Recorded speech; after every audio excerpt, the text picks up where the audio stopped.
literally an hour ago, we had our monthly meeting with the leadership team. I sit down, we have lunch, we talked about it. We had a 31% growth over prior month. We had a huge June. It was the biggest month in the history of the company. And I visited with the leadership team and I said, how did you feel going through that? Well, yeah, it was a lot of work and we were a little stressed, but man, it's a great number. I said, look, I never want to see 31% over prior year for the entire 12 months. And then I showed them our budget and our plan for the year, and that the growth plan, really with Missy's help, right now we're sitting in a crock pot and we are growing, we're simmering a little bit, and we're learning and getting really comfortable with understanding our leadership positions. But we're also growing bench strength right now. We have team leads. So we're growing about 5 to 8% right now because we want this team ready and prepared to go on this next jump and this next wall. So what are we doing? We're storing cash.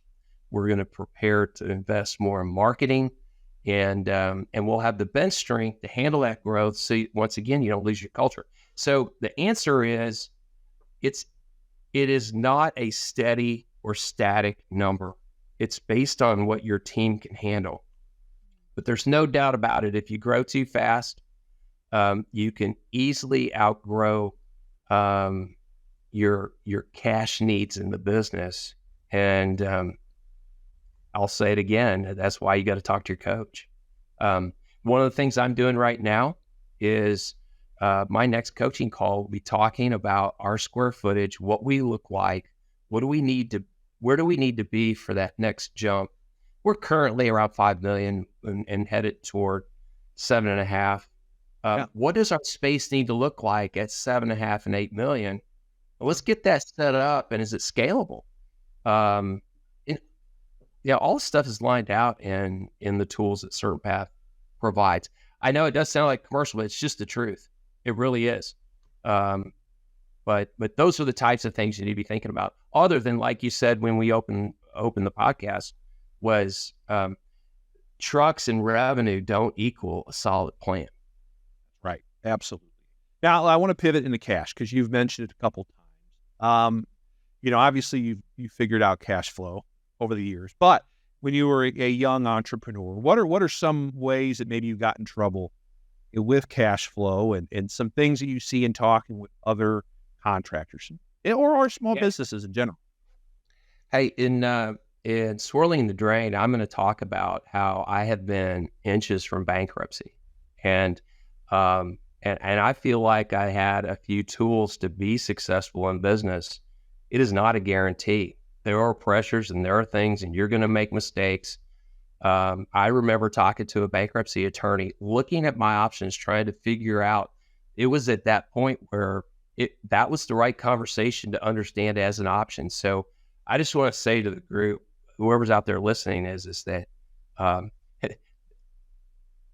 have been inches from bankruptcy and I've had a lot of success. But I think, and I will also tell you that as a small business owner, I don't believe if anybody is really growing their business, even in a healthy way, you're going to deal with cash every day, every week, every month, because that is your job. In the book, you'll hear that the first commandment of small business ownership is thou shalt not delegate the financials or the culture of your company. Those two need to be with you the rest of your life.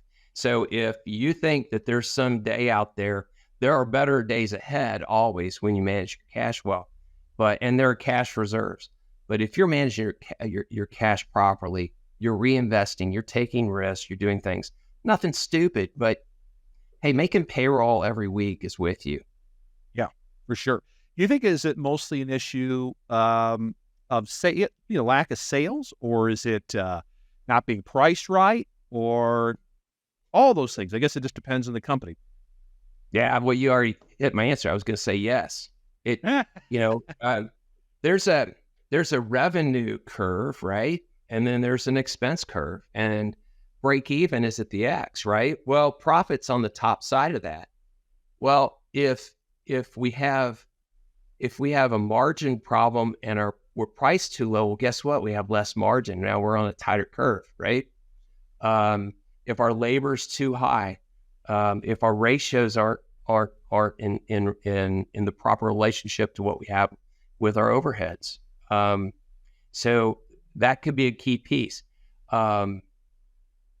Really understand, if we're just talking about the service business, which is what I know best or have the most experience in, is that you can have one great producing truck and one that's not doing well.